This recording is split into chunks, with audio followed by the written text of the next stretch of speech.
Hello there, and welcome to JNJtabletop's official review of unofficial playtest 1D&D material, specifically the Ranger and the Experts UA that just came out a few days ago. And of course, we have Josh, our resident Ranger expert, is going to share his expert opinion on what he thinks is going on here. So, Josh, what are your first thoughts here? First thoughts, I'm pretty excited. I mean, it seems like they went more in like the combat direction, right? So Rangers are a little bit more effective in combat, I guess we'll say.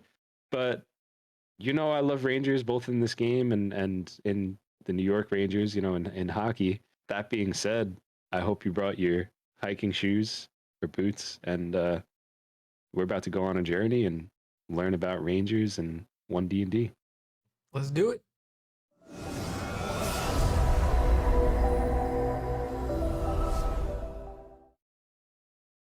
Right off the bat here on the Ranger, we have the class group Expert, which they have divided into experts, warriors, priests, and mages. There's going to be lots of extra stuff coming in on all of this playtest material, so realize whatever you see here is very likely to be different in its final version. And if you want to give feedback, you should do that. Thank you for mentioning that, Jake, because I've been seeing a lot of people like freak out over all this. Like, nobody freaks out over just regular Unearthed Arcana. We need to remember this is Unearthed Arcana, or Arcana if you say it like that. And all of that is always playtest material. It's not the end of the world. This is fine. And they're putting it out there instead of just releasing a game to us so that you have the opportunity to say, hey, I don't like what you did there. So use that opportunity. It's like the right to vote, sort of. But right here, I mean, by and large, I mean, you still have dexterity, and it's nice that they list the primary abilities, dexterity and wisdom. That's your prototypical ranger right there. Hit die is the same, proficiencies by and large are the same. You got your table. Nothing really is too great here, except one little thing we'll get into a little later. Prepared spells instead of spells known, and you got cantrips, which is really neat. Whoa. That's going to be really fun. I know the fantasy of using shillelagh, like the staff fighting ranger, is something that you could do if you want to lean into that a little bit. You can, but you could do it at level 1 instead of having to wait.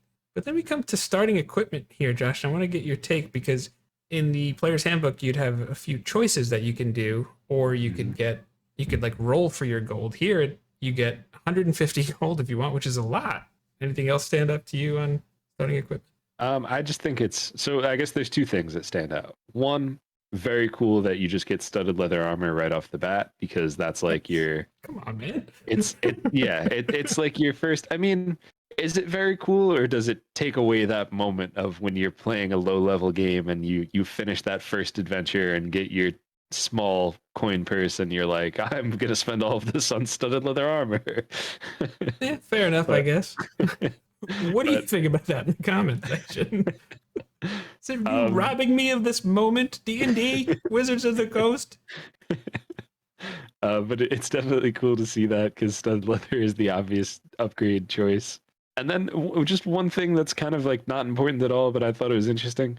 They have quiver listed there, and as far as I know, quiver has never been a item that was listed in your equipment. It was just something that it was assumed that you had a quiver.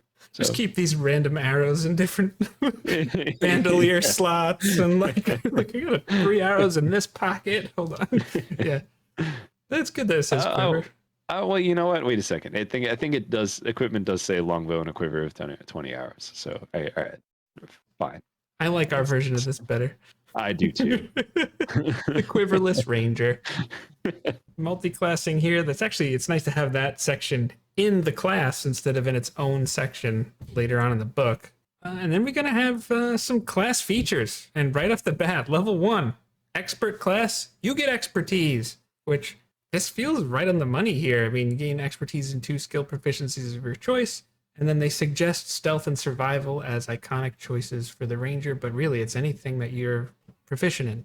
I think we'll see as we continue down the line. It's almost like they took away some things that rangers were always good at and replaced it with, like, you have expertise to try to fill that gap, right? That's something that Jake and I were talking about before. I think we'll get more into it later. But it's definitely it's cool to see, and it's nice because you could create your own ranger, customize it, put expertise in whatever you want. Yeah. Maybe you're not as Next good at one. survival, but you're good at stealth and perception. So you're more of just a pure scout. Yeah, that's very true. The next one is pretty cool. Favorite enemy. It's totally different than what favorite enemy used to be, right? But essentially, Hunter's Mark. You always have it prepared, and it doesn't count against the number of spells that you could prepare. You also, it doesn't take your concentration. Thank you. That's incredible. I think my biggest complaint of the Ranger class is that everything you have is at war with your bonus action and at war with your concentration. And I think the bonus action is one thing, right? You know, that's kind of 5e as a whole is you know, classes that use bonus action things is just a constant war for that action economy. But the concentration problem was like a big thing because it's like Rangers, you should be Hunter's Mark is just a given, right? But then you have all these cool like arrow spells that only they have access to that you can't use at the same time with Hunter's Mark. And then I think a lot of people, probably myself included, chose not to use some really cool options because there's like, I already have Hunter's Mark up, or I want to keep Hunter's Mark up. And now that's not even a consideration. You have it. So, It's kind of like the old way would rob you of that real Ranger experience. yeah. And you know, I mean, if you're looking back at 4th edition, which you're paying attention, there's a lot of smoothing out of rough edges on everything, and kind of drifting a little bit back in time. 4e really wasn't that bad, if you ask me. But Hunter's Quarry was a 4th edition Ranger feature that really was, if you use a 5e term, was basically a cantrip, because you could do it anytime you wanted, and that's how you were a striker. That's how you dealt extra damage. That's what separated you from defenders and leaders and controllers. So this feels very much like it should be in that lane. It still takes a spell slot, you know, but yes, you're a Ranger. You always have Hunter's Mark, of course. Yeah, I'm happy to see that. The spellcasting in general, right? There was a pretty big change there that you kind of alluded to before. Do you want to get into that? Sure. You first off, right off the bat, you get spells at level 1. You don't have to wait till level 2 anymore, which is great. You get cantrips, and then you prepare spells instead of knowing them. So you, as a Ranger, the very think ahead, I know the environment I'm going into class, can now choose the spells that they feel like will help them every day, and they can mix it up. And that's the thing too, like I think certain classes should be spells known versus preparation spells, and I get it, but the Ranger, it just feels like they would gear up for what they're trying to do. It just feels thematically right, if you ask me. Yeah, I see them like preparing for a trip into the wilderness or into wherever, and getting their components together and packing everything and all that kind of stuff, you know, making their lists, checking it twice, all of that kind of stuff. Yes, exactly. So I like that too. I think it's a cool change. And they actually get access to a ton of stuff. Any spell that they prepare must be a primal spell, so from that spell list, and from any school of magic except evocation, which I think that makes sense. Typically, evocation are the damage dealing spells. You know, Ranger spells to me are usually utility based, maybe something that enhances a natural ability that they have, that kind of a thing, but doesn't actively deal fire damage or something like that. They're not like conjuring a swarm of fire. But yes, it's just like the cleric and druid. You change your spells every long rest, and I love that. I think that's a cool change. I'm excited to see what that looks like at the table. Immediately after that, exactly what you'd expect. Fighting style. They nerfed it. They nerfed your fighting style. You don't have dueling anymore. Just archery, defense, and 2-up and fighting. This is ridiculous.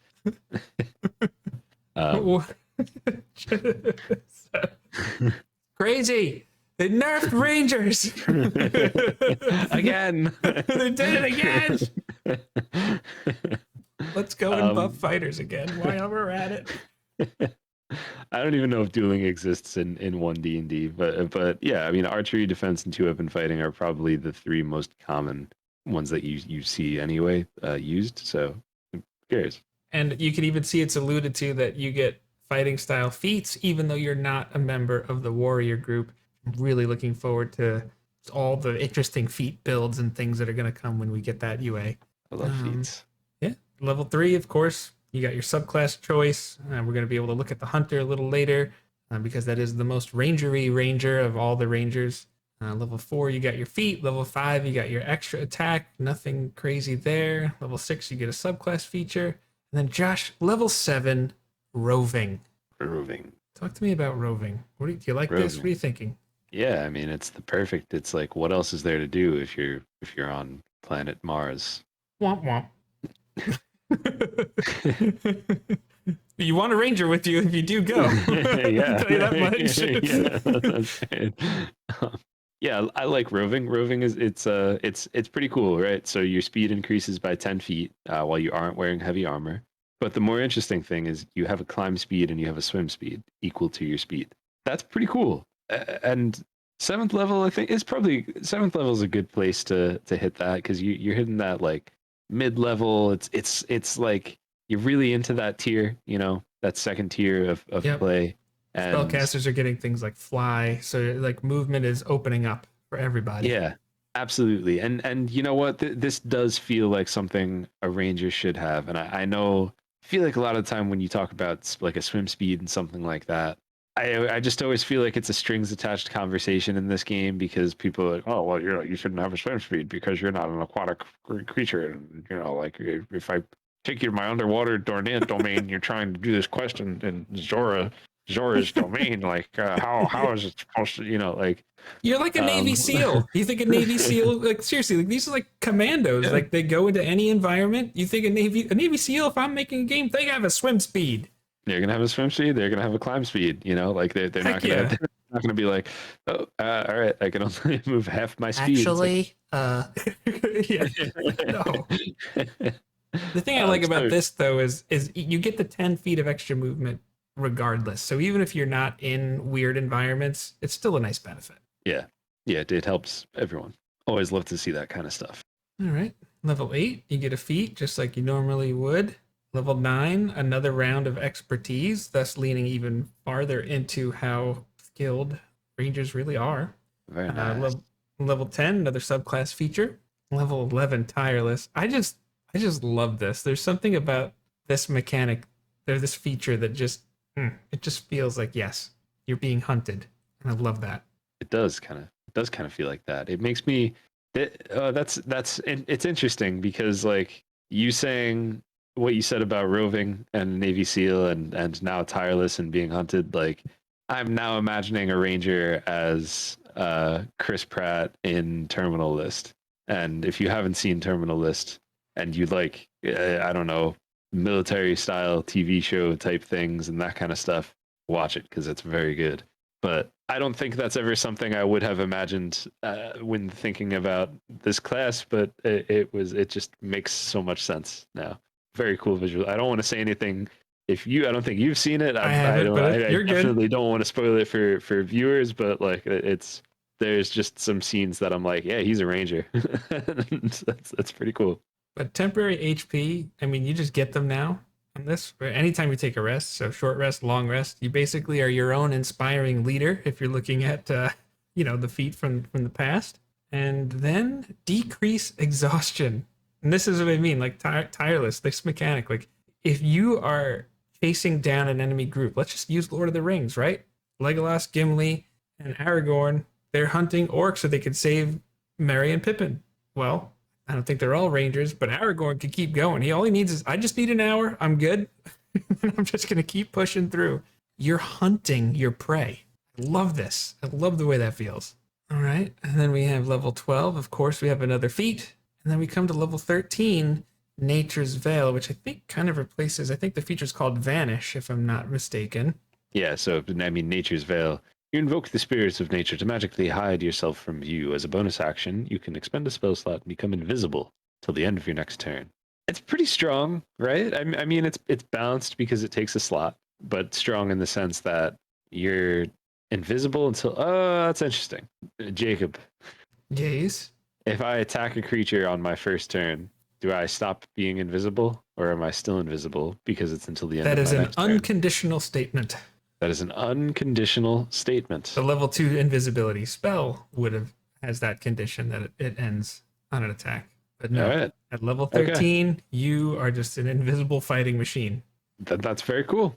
So Nature's Veil being the replacement for Vanish, like you said, Vanish was essentially you could use the hide action as a bonus action, and you also couldn't be tracked unless except by magical means or unless you chose to leave a trail. This kind of it just goes back into what we were saying before. It seems like they're kind of taking away the things that were built into the Rangers class to be like you're good at this kind of stuff and you're good in the environment, and replacing it with like you can be if you choose to use your expertise on those kind of things. It's not really a good choice or a bad choice. It's just a different. It's different, yeah. Yeah, it's just different. That's all it is. Let Wizards of the Coast know on the feedback survey. Do you like Yeah. it? Do you not like it? I think it's cool. To me, it feels a little bit less special. Maybe I'll get more into that in a little bit, but it is Okay. still cool though. Right. Moving on, we've got level 14. You got your subclass feature, and if you haven't noticed, you get something at every level, which is kind of nice. Level 15, Feral Senses, which really, if you ask me, this just cleans up the original feature. Yeah. You just have blind sight out to a range of 30 feet. Boom. Simple. And you get it 3 levels earlier. That's nice. A lot of games don't hit the upper levels. Like if you hit level 15 in your game, like you have done well. Like that's Yeah. a high level game. You're already ahead of the curve if you've got I feel like if you've gotten past like 12, you're already ahead of the Yeah. curve. Unless you started late, but that doesn't count. Then you're just a late bloomer and it's fine. A Level late 16. epic booner. Oh, I like it. Oh man.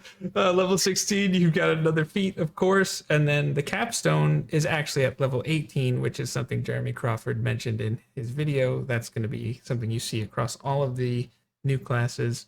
And we have Foe Slayer, and your Hunter's Mark now deals an extra 1d10 damage to its target rather than an extra 1d6. I have some thoughts on this, Josh, but I want to see your thoughts since you are the Ranger man. I mean, well, let me read Foe Slayer from 20th level, other ranger. 20th level, you become an unparalleled hunter of your enemies. On each of your turns, you could add your wisdom modifier to the attack roll or damage roll on an attack made against one of your favorite enemies. You could choose to use this feature before or after the roll, but whatever. I think it's cool, that it's increasing how strong your hunter's mark is, which is like a ranger staple. I don't like that your capstone ability, which I think the capstone for the ranger is one of the best capstone abilities in 5e. Fight me. But yeah, no, fight me. Go ahead. I don't care. No, but I mean, I think a lot of them are just kind of like, but that one is a very good one. It's something that you could use every turn. It's not dependent on whether you have certain abilities active or anything like that. So I think my disappointment with Foe Slayer is that it's conditional, right? You have to have Hunter's Mark active for it to work, and it's still just a dice roll. That being said, D10 instead of a D6 on something that I'm going to use pretty often, and it can Hunter's Mark, unless they changed it, which I don't think they did. Hunter's Mark damage you could do every time you hit someone, not just once per turn. So that's pretty huge, pretty significant. So Yeah. overall, I'm a fan. Yeah, I think this is a nice thing to play test. I think I definitely prefer the old version better. I like the option that you can increase your accuracy with it if you need to, but Yep. I think you're talking 18th level here. So increasing the die 2 steps to a D10, yeah, you can apply it on every one, but I would love to see something like, because you're a wise hunter, you now also add your wisdom modifier to damage rolls or something like that, or proficiency plus. I don't know. I think there's something there to me that could be a little better, because the other capstone I think really is much more versatile in that way. Yeah, I agree. But yeah, Totally agree. interested to just see what the community thinks about it. At 19th level, of course, you have your feat, and then 20th level you have your epic boon, which is another change that they're going to do. Epic boons are all feats now, and that's something that you could find in the original Dungeon Master's Guide. So There's an optional rule, right? yes, yeah, if you pass beyond level 20, you can give epic boons as rewards for gaining experience. So then they got some suggestions here, spells to prepare, guidance, which I actually really like what they did for guidance. And I think we're going to make another video just on guidance, and you should What? probably watch that. I know, because One of my favorite videos to make was Guidance Sucks. You should watch both of those. But they have just suggested things here because a lot of new players get overwhelmed with options, especially on classes that have to prepare spells. So I like that they just, here you go. You don't have to do this, but you can if it makes life easier for you. That's very cool. To have that option there. Was Revivify, huh? I believe Revivify arrived to the Ranger spell list in Tasha's Cauldron of Everything. Okay, all right. Yeah, but the original, no. Okay, definitely not. Yeah, I'm more familiar with the original Ranger than Yeah. post Tasha's, but Mhm. okay, cool. And So Josh, we've got your favorite subclass here. yeah, I was gonna say like so can we get into like the subclass maybe now? It's like a kid on Christmas making him wait to open his presents. Like, no, your aunt's not here yet. We gotta wait for everybody. It's like, Ma. Yeah, All right. Hunter is like my guilty pleasure subclass because it's so vanilla, right? I mean, it's from Vanilla 5e. It's one of the best, most fun, and like I think you said before, most classic Ranger archetypes. So it's cool that they put it in here. And that doesn't mean I don't like the other Ranger stuff. I actually like the Ranger things that most people don't like because I'm weird. Horizon Walker is sick. They just needed to change a couple abilities for it to be perfect. But yeah, I mean, third level, you have Hunter's Prey. So they're religious now. They're like, oh. Yeah, Hunter's Prey. Yes, that's Yeah, right. Pray. Make Hunters Paladins again.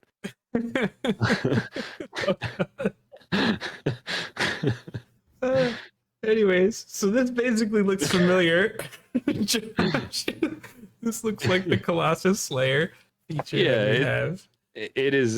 That's exactly what it is, right? You know, your tenacity wears down even the most resilient foes. When you hit a creature with a weapon or an unarmed strike, as part of the attack action on your turn, the weapon or unarmed strike deals an extra 1d8 of damage to the target. If it's missing any of its hit points, you can deal this extra damage only once per turn.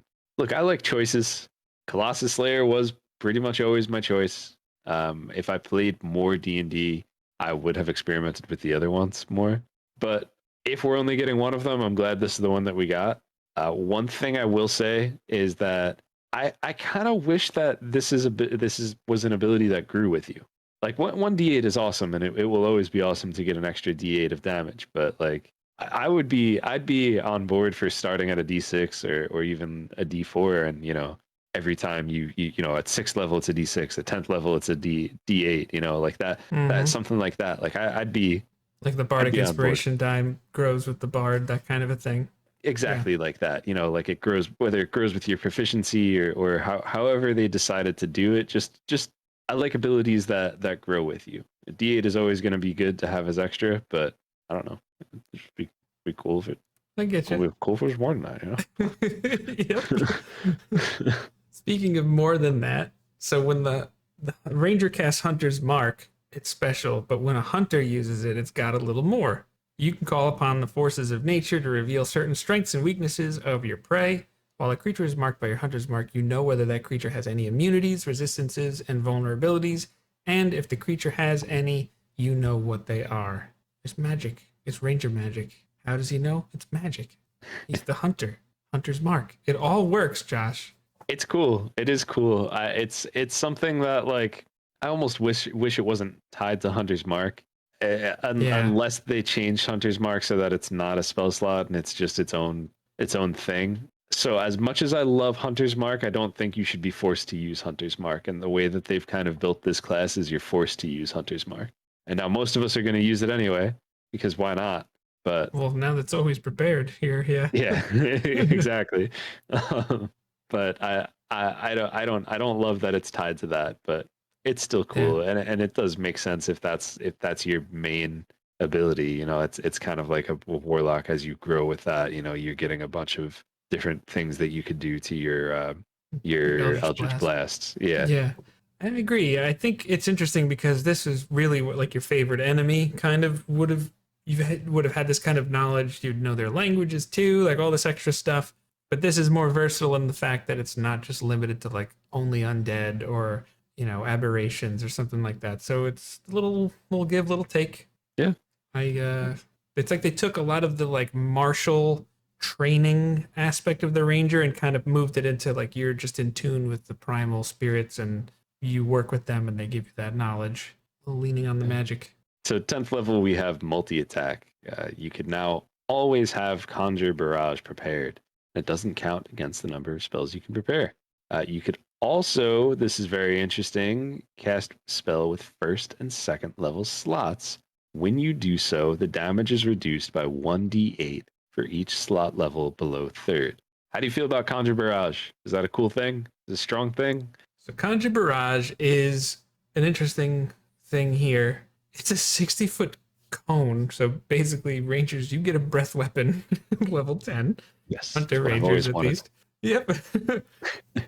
The damage is a little low, but it also hits just such a large area. And multi-attack, I mean, correct me if I'm wrong, Josh, because you are the hunter expert. This is like, I am just fighting a horde of foes, really. And that's where you're going to, like, this is the major combat situation. You're in the Battle of the Five Armies. You're doing one of the Battle of the Bastards. Whatever it is, you are a one-man or woman wrecking crew, and you just wreck house. Now you're really not going to be. This is a little bit different because most of the Hunter's Mark stuff seems to be single target oriented. This now just gives you mob control, really. And the downcasting, that is a really interesting door to open to spellcasting in general. That I really am curious to see the ideas they come out with that, because that's going to make things very interesting. I love that. I know that I'm sure that there's some neckbeards like flipping tables over this. I mean, look, I got a little bit of a neckbeard right now, I think, but like it's okay. I'm sure that there's some people who are flipping tables over this right now, but I think that's so cool concept. Like because now I'm just imagining. And I think I said this to you earlier, that I'm just imagining that you're playing this caster, whatever, and you went and you found this scroll or you stole this book from a lich or something like that, whatever, and you're looking through all this stuff and there's these things that you're not supposed to do yet, but now you're trying them out, and maybe I'm giving you some sort of disadvantage for like whether you could even do it, but you do it and you only have up to like second level, and it's like, okay, you do it, but it's not as strong. You cast Fireball, but you're not getting that many d6. Like it's something that should be used sparingly, but the idea of that and the concept of that, I am very much a fan of. I like it.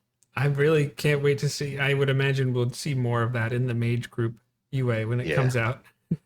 Yeah. But the ideas and possibilities and doors that opens could just potentially be really nice for creative play, and that's usually what gives me my jollies when I'm playing D&D.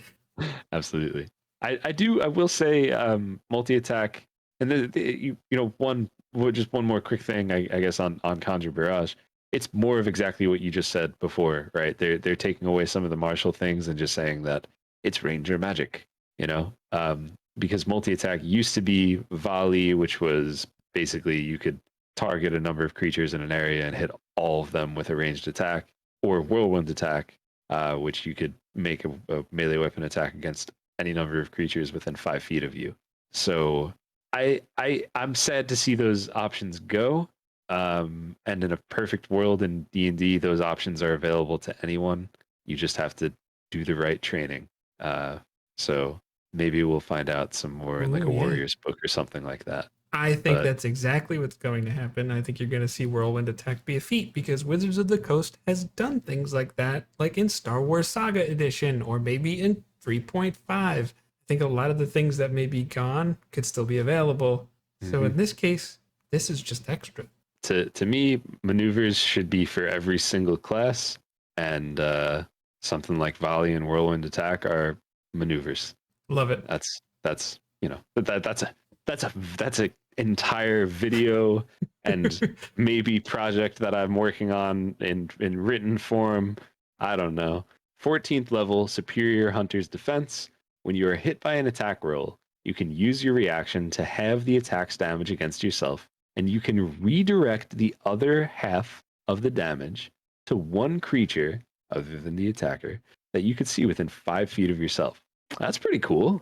That's like it's like they took Uncanny Dodge and they said, but here's some extra. Mm-hmm. You know? I think it's got a lot of cool things that can be done with it. I will say this though, most of the flavor I am just feeling in the vibe, even if you just go by the suggested primary abilities of dexterity and wisdom, says the ranger is a ranged based class. And this feels very much like a melee feature. So that would be kind of my only like, this sounds really cool, this is really cool, and you really can make and pimp out a great melee ranger, but something about that feels a little much like, but I shoot from back here, I don't get hit very often. So Yeah. that would be my only real criticism on that one.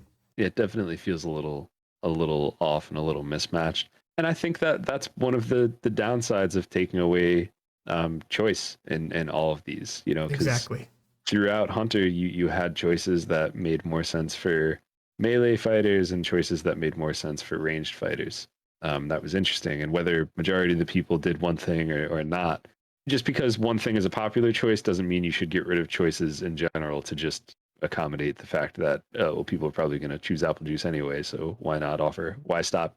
Why continue to offer orange juice? You know, like I don't know. 20% of people still like OJ, Josh. Yeah, exactly, exactly. Yeah. Um, So that's but really my thought there. Multi-attack, even conjure barrage, ammunition, it's very ranged. I mean, that is the classic ranger. So, and it's playtest. it So is. I'd imagine that there would be some smoothing out of this, but It's in the name. range. It's not meleeer. Meleeer, I barely know her. Hey, But nice. That's my joke. So just being the resident ranger stan, you know, of the group, I feel like I have to give my opinion on this, right? And before I do that, I'm gonna mention again, this is playtest material, and whatever we see is gonna be different than this. Then that's just that it is what it is. Don't get too upset over it. I'm not upset over it or too excited over it. It's cool to see, and it is what it is. It feels a little less special to me. A lot of the stuff that made Rangers very cool and very unique were things like favorite enemy, where you're learning the language of your enemies, and you have this whole list of people that you just know a ton about, and things like natural explorer, where I'm just going to read through the list of natural explorer. You know, this is when you're in your favorite terrain. Difficult terrain doesn't slow your group's travel. Your group can't become lost except by magical means. Even when you're engaged in another activity while traveling, such as foraging, navigating, or tracking, you remain alert to danger. If you are traveling alone, you can move stealthily at a normal pace. When you forage, you find twice the amount of food as you normally would. And while tracking other creatures, you also learn their exact number, their sizes, and how long ago they passed through the area.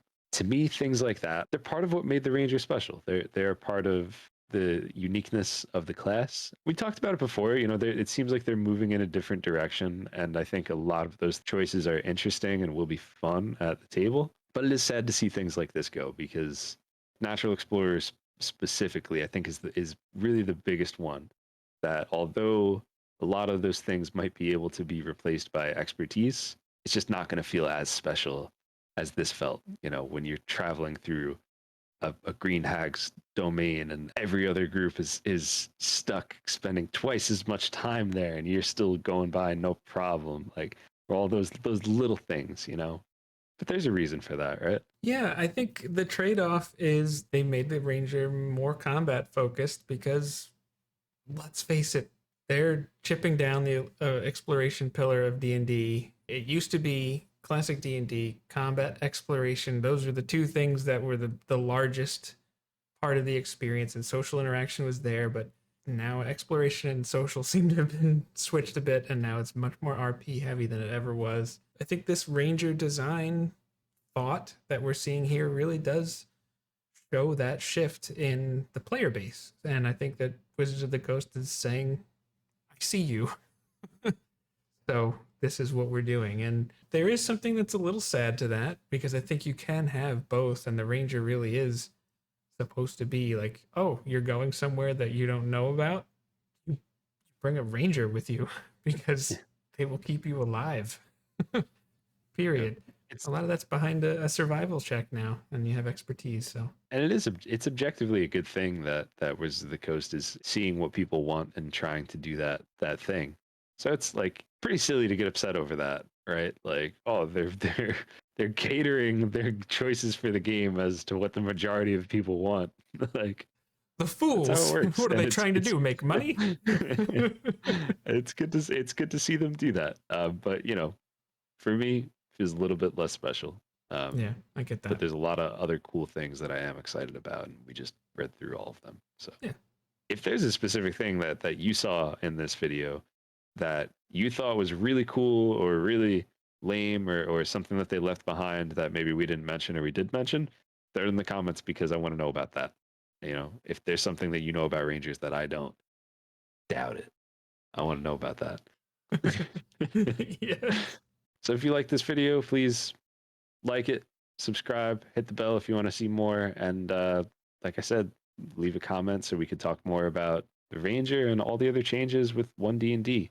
There's going to be a video over here and a video over there, and maybe not in either of those places yet, but there will be shortly. So click on one of them because you'll like it. I That's fine. guarantee it. Yeah, that works. You'll like it.